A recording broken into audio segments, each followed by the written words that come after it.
সম্মানিত বন্ধুগণ, এই ক্যাম্পাস এই বাংলাদেশের সবচাইতে উজ্জ্বল চিত্রগুলো আমরা লক্ষ্য করি ক্যাম্পাসগুলোতে, বিশ্ববিদ্যালয় ক্যাম্পাসে। এখন পর্যন্ত 5টি বিশ্ববিদ্যালয়ে ছাত্র সংসদ নির্বাচন হয়েছে। সব কটা বিশ্ববিদ্যালয় ছাত্র সঙ্গীত আল্লাহ রাব্বুল আলামিন বিজয় দিয়েছেন। আমরা লক্ষ্য করেছি একটি দল সে বিজয়কে সহ্য করতে না পেরে শেষ পর্যন্ত শাহজালাল প্রযুক্তি বিশ্ববিদ্যালয়ের ছাত্র সংসদ নির্বাচন বন্ধ করে দিয়েছে। শুনে রাখো ভাইয়েরা, তোমরা হয়তো সাময়িক বন্ধ করেছো, কিন্তু ছাত্র শিবির শুধু শাহজালাল বিশ্ববিদ্যালয় নয়, প্রত্যেকটা স্কুল পর্যন্ত ছাত্র শিবির চূড়ান্ত বিজয়ের দিকে চলে গেছে আলহামদুলিল্লাহ। সম্মানিত বন্ধুগণ, আমরা এই যাত্রায় 234 জন ভাইকে ফেসিবাদ পিরিয়ড হারিয়েছি।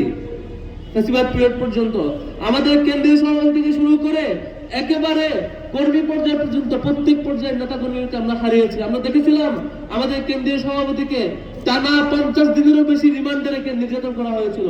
আমরা কিন্তু দমে যাই নাই। আমরা এই বার্তা দিতে চাই, আমাদের সাথে যারা কম্পিটিশন করতে চান তারা আমাদের পথায় আসুন, সঠিক পথে আসুন, শিক্ষার্থীদের জন্য কাজ করতে আসুন। নানা ট্যাগিং ফ্রেমিং আর হুমকি ধমকি দিয়ে ছাত্র শিবিরকে আওয়ামী লীগ কন্ট্রোল করতে পারে না, আর কোনো দলও পারবে না ইনশাআল্লাহ। সম্মানিত বন্ধুগণ, আমরা স্বপ্ন দেখি 5টি বিশ্ববিদ্যালয়ের বিজয়ের মধ্য দিয়ে আমাদের যাত্রা শেষ নয়। আমরা একটা স্বপ্ন দেখি, সেই স্বপ্ন হচ্ছে এই পুরো বাংলাদেশের প্রত্যেকটি তরুণের মনে ইসলামের বার্তা পৌঁছাবে ইনশাআল্লাহ।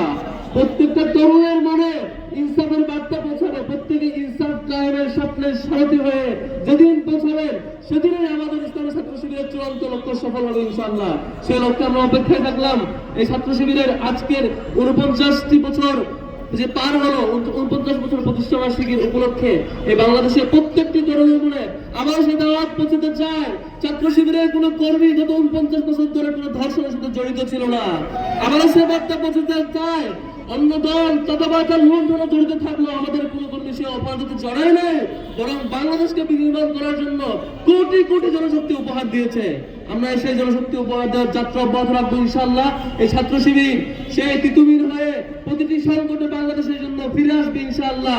এই ছাত্র শিবির প্রত্যেকটি সংকটে বাংলাদেশকে সংকট থেকে উত্তরণ করার জন্য জীবন দিয়ে হলেও তার লড়াই চালিয়ে যাবে ইনশাআল্লাহ। ওয়া তৌফিক ইল্লা বিল্লাহ। আসসালামু আলাইকুম।